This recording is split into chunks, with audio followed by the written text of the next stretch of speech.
Hello and welcome to Newsclick. Today we have with us Dr. V Ramana, who's been working on nuclear energy for a very long time.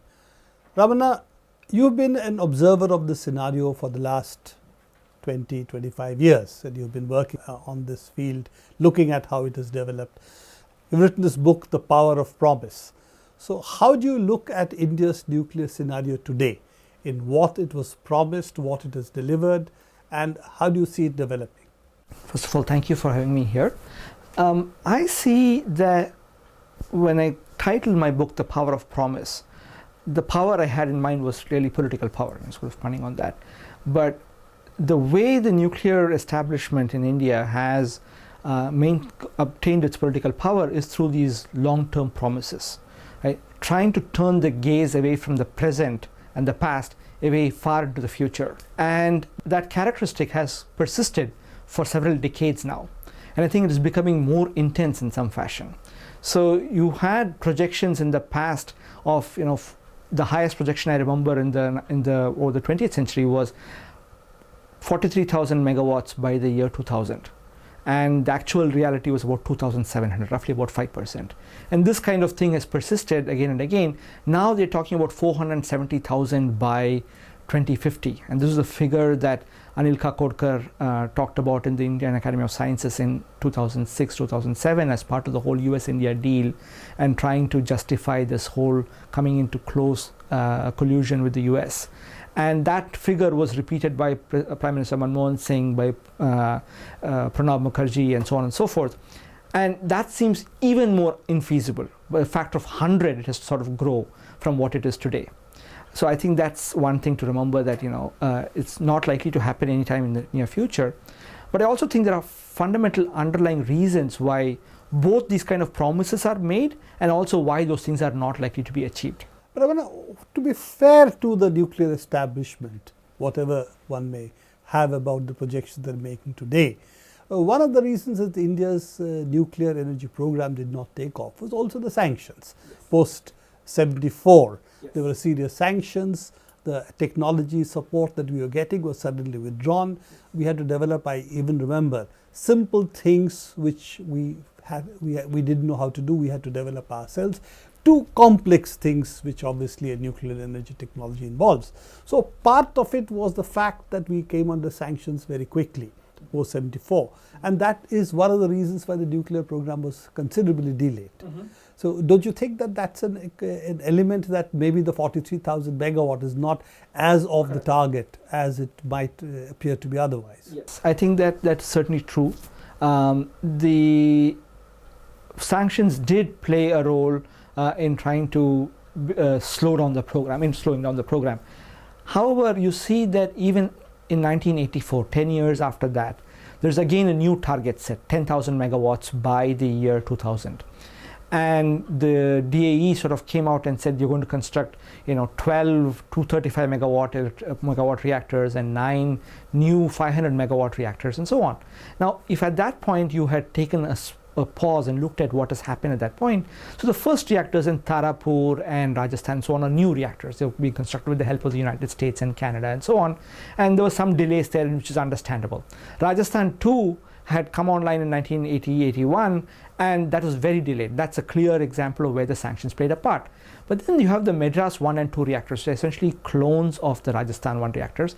They had already been delayed. If you were to set targets at that point, you are not going to be realistically going to assume that you're going to construct these 12 of these kind of reactors when you have so many difficulties, and then 9 more of a new design which you don't have on your hand, right? That's the kind of thing which I see as a problem. And you think that this was done in order to enlarge their political influence? In part, that is certainly true. Coming back to this 10,000 megawatts, if you remember, the Comptroller and Auditor General wrote a report in 1999 where they pointed out that despite their having spent 5,200 crores, they had not achieved anything. Zero. Nil was the word they had used. But they also point out some other interesting things. They told various reasons why it didn't happen, one of which was the fact that late 1980s and early 1990s, they had got into this idea of importing reactors from Russia for Kudankulam, Soviet Union at that point. And the CAG noted that they actually wasted a lot of money trying to set up that thing, which the project was to eventually be stopped at that point because the Soviet Union collapsed. And that, I think, is another problem today, with the fact that you're importing these large number of reactors from various places. So even if you had any chances sort of going ahead with your program in a organized fashion, that's being diverted by importing all these different kinds of reactors. So you think on top of the problems of the Indian nuclear establishment, which was already there, which they were actually coming out of, in the sense they had stabilized their 500 megawatt reactors, 540 megawatt reactors, they were scaling it up to 700 megawatt. So there was at least the PHWRs were taking off at some level. Suddenly you have this diversion of this new imported reactors, none of which we really know what's going to happen. Yes. And in fact, what's called the third generation reactors, all of them seem to be in doldrums wherever they are, either United States, Westinghouse, GE, or the EPRs, which have run into huge problems in Finland and Flamanville. So given all that, do you see the imported reactor route being even viable for India? I see that that route is not going to be a recipe for expansion of nuclear power, certainly on a large scale. I see that as a route for enormous amounts of money being invested in a few sort of standalone projects, which, because there is so much political commitment from the Manmohan Singh government, might actually be constructed despite the people's opposition and so on.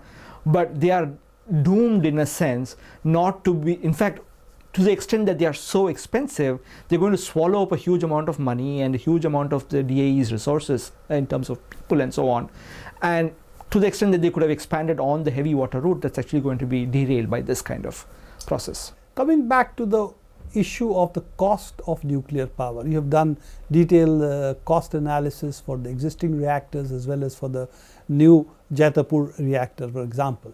On the Indian reactors, do you think that the DAE's figures that they have put out in public, which say it's comparable to coal, if you are 800 kilometers away from a coal mine, are those figures credible? Are the figures backed up by actual calculations, or the just figures pulled out of the top of DAE's whoever is the head of the person doing the calculations? The way you put it, I think that's mostly, but I think there's a longer story here.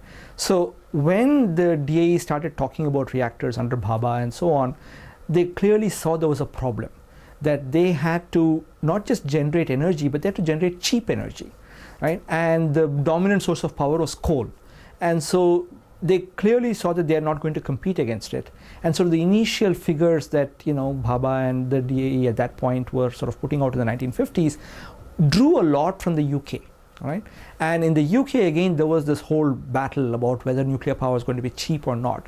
And interestingly, as an aside, I would say, one of the arguments that why the political establishment in the UK was so interested in promoting nuclear power at that point was because it was a right-wing conservative government. And the coal miners were largely from the Labour Party and so on, so they wanted to break the power of this thing. So they had invented a lot of little tricks. For example, this whole so-called plutonium credit, which is a figure completely out of somebody's hat. All of that were to make nuclear power seem competitive. But even that did not work in the case of India. So what they actually said was they had the strategy of trying to say most of the coal in India comes from the eastern part of the country. So if you go away from that, you have to include the cost of transporting the coal. And as you go further and further out, at some point nuclear power is going to become competitive. So in the 50s and 60s, then the figure was 600 kilometers. Then at that point there were no nuclear power plants, so the figures were completely sort of out of the hat. And then the first reactors, as they started being constructed in the 60s and 70s, and by the early 80s, they started using this figure of 800 kilometers. But then the hope even then was that by the 1990s, our costs are going to come down so dramatically that we will be competitive even at the pit head. Now, come the 1990s, that of course didn't happen. In the end of 1990s, there was a paper from NPCIL which said that you have to go now 1200 kilometers away. And this is one of the things which we find when they talk about 1200 kilometers, 18 kilometers, they usually use some notional figure, 5 crores per megawatt, 4 crores per megawatt, whatever it is, which are purely notional. It is not related to any particular reactor. So when we looked at Kaiga and we looked at the Raichur thermal power plant stations based on coal, and we assumed arbitrarily the coal comes from 1400 kilometers away, just to sort of go above the 1200 kilometers limit. And we found that for realistic discount rates, that nuclear was not competitive with coal. Right? It will be probably about 20% more expensive or something of sort. It's not enormously more expensive, but it is more expensive.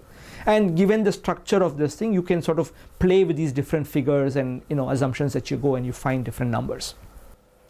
Now, if we look at the kind of figures that we are getting now for a plant like Jaitapur, for instance, where the capital cost could be as high as 36 crore per megawatt if we take the EDF figures now, which is 8.3 billion euros for 1650 megawatt. What would be the cost of energy according to your calculations? A lot of the time when the DAE puts out its calculations, it's based on some magic where they get their tariffs from. They don't ever this thing. But as part of the US-India deal, one of the executive directors of the NPCL wrote a paper trying to argue why these imported light water reactors are going to make sense in the Indian context.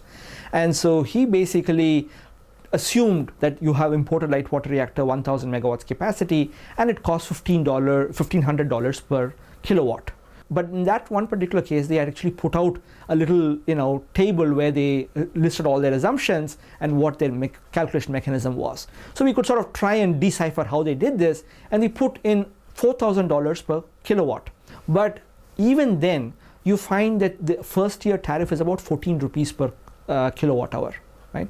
And if you're again going back to the question about the debate over Jaitapur, you see repeatedly these statements from the Prime Minister's office and Narayan Swamy and so on and so forth saying, we are not going to tell you what the cost of the reactor is because the contract is still in a negotiation with Areva, but whatever it is going to be competitive, right? And the one time you actually see a figure was in this interview with Areva's former head on Anne Lavergian in the Hindu, where she said it's going to be 4 rupees per unit or something along those lines. And she also said the capital costs are being kept secret at the insistence of DAE, right. NPCI, not because of us. Yes, exactly. So that 4 rupees figure, and you can compare that with 14 rupees. So of course, in the end, I think that they are not going to try to sell power at 14 rupees. They're going to try and subsidize it in some fashion or absorb some of the costs. But if you imagine that you did all that and you lowered it to, let's say, 7 rupees per unit, right? That would mean that because these are large reactors and if they operate efficiently, they produce a large number of kilowatt hours, you're talking about something like 7,000 crores that have to be shelled out every year in order to cut that cost down. So effectively it means a huge subsidy. In spite of that, there will be a huge burden on the consumer. Yes. Both. It would be somewhat like the double case, which is a stranded asset. Absolutely. You also see that in the NPCIL's model, there's an interesting thing. They assume that all the equity which comes from the government essentially is paid up front, and then it sort of sits in the reactor for so many years till it starts commissioning, and then that's another implicit subsidy that sort of goes in. Interest during construction is shown to be zero essentially. Strangely enough, NPCIL has been talking about doing it also on a loan basis, in which case they would have to upfront take the IDC into account. Exactly. Which at the moment they are not doing because it's taken as capital, not as loan. So that is the part of it. That's the explanation why it sits as zero. This is supposedly the explanation.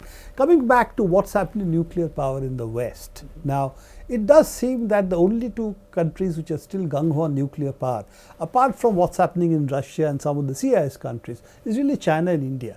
The West seems to be, in spite of all the talk about nuclear renaissance, was really in order to push nuclear reactors into China and India as a market. Do you think that is a fair explanation of the so-called nuclear renaissance which Bush and everybody else talked about at that time? I think that Bush and Obama after him, there's a lot of continuity there. They are quite committed to nuclear power, both in the United States and in exporting those things. In the United States, though, they have a problem. The problem is that ideologically they want all the reactors to be operated by private utilities. All the utilities in the US are private. Now, despite the fact that they offered initially $19 billion under Bush as sort of loan guarantees, and then that was increased under Obama to roughly 3 times that and so on, what they found was utilities were still unwilling to go out and build these reactors. The only exceptions are in the South. So in the US, the bulk of the electricity sector is based, as you know, on merchant models. And so whoever is building the reactor is taking the complete risk of going out and selling the power at the end of the project. And if the cost is low enough, they can make a profit. If it is not, nobody buys their power. So all the risk is being borne by them. In the southern states, on the other hand, it's a regulated market, sort of like in India. if a regulator signs off on one of these projects, then then the risk is transferred to the consumers essentially, and those are the only places where this is happening at this point. So in some sense, it is not because the government doesn't want it, but because the private sector is unwilling to bear this risk. Now, when it comes to other countries, I think it's a very interesting thing. In Western Europe, there are, for various reasons, there's a lack of political appetite. There's also, I think, low demand growth. And when you're talking about constructing a 1,500 megawatt reactor or something, you need that kind of demand to be sort of ready, as it were. Now, I think even between China and India, I would like to make one different point, which is that if you see the reactions to Fukushima, now there are different countries have done different things, and elsewhere I've sort of talked about it as falling into three categories: exit, voice, and loyalty, after the famous book by Albert Hirschman. So exit are countries like Germany and Switzerland which move away, and then voice are countries where the government wants to go ahead, but because of public pressure they've actually decided to sort of stop it. And then there are the loyalty countries, the countries which say, we still want nuclear power, we still come to do it. And that would be China and India and United States and some of these countries, UK.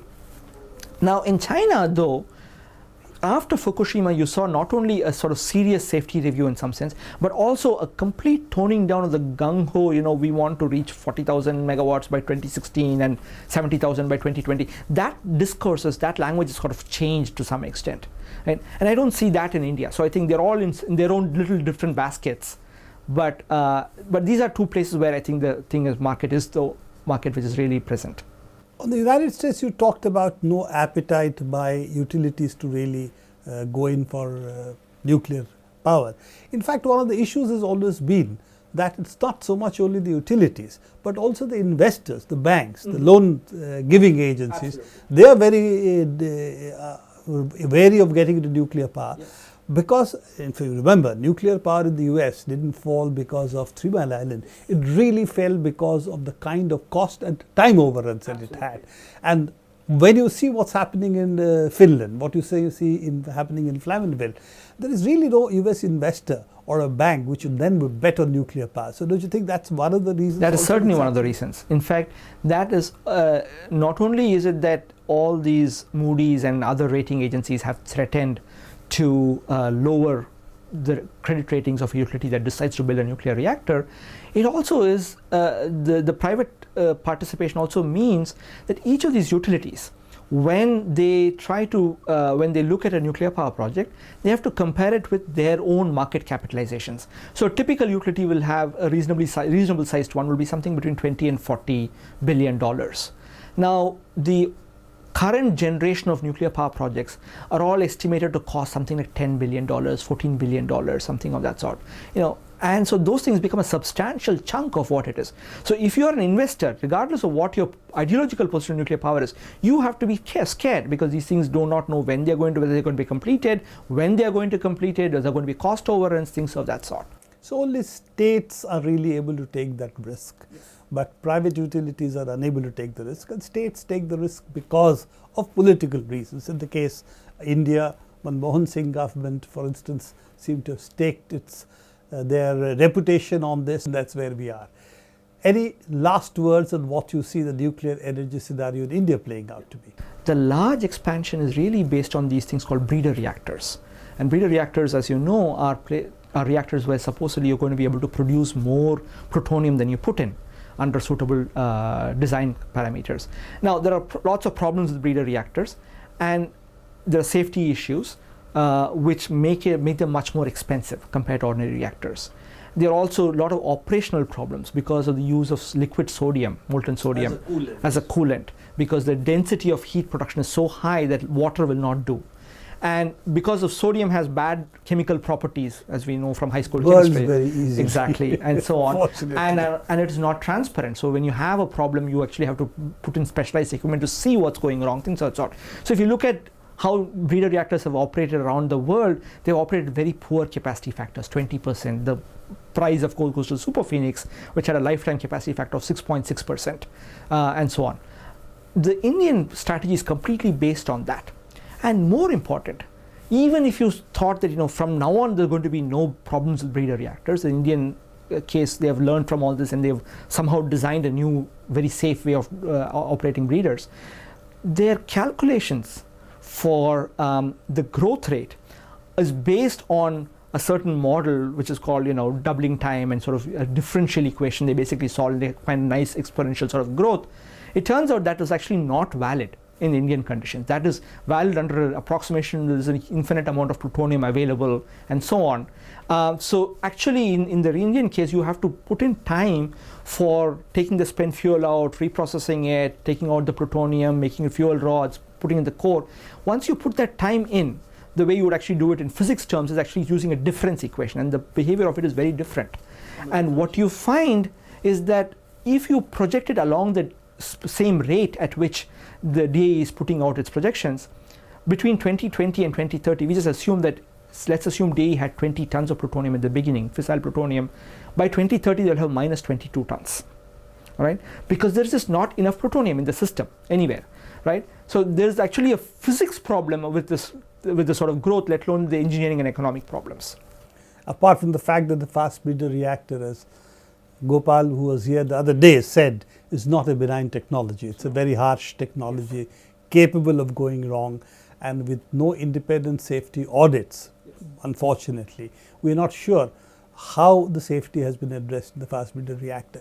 So between you and me, I think the fast breeder reactor, we would only build one, and I don't think we'd really build anything beyond it.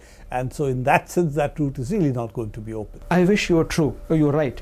I unfortunately fear that's not the case, because, and that I think is another problem that we see. If you see all the history of these reactors and their overruns, one of the things I think which was a cause of problems was that they didn't give enough time to sort of absorb the lessons of the previous mishap, try to correct for it.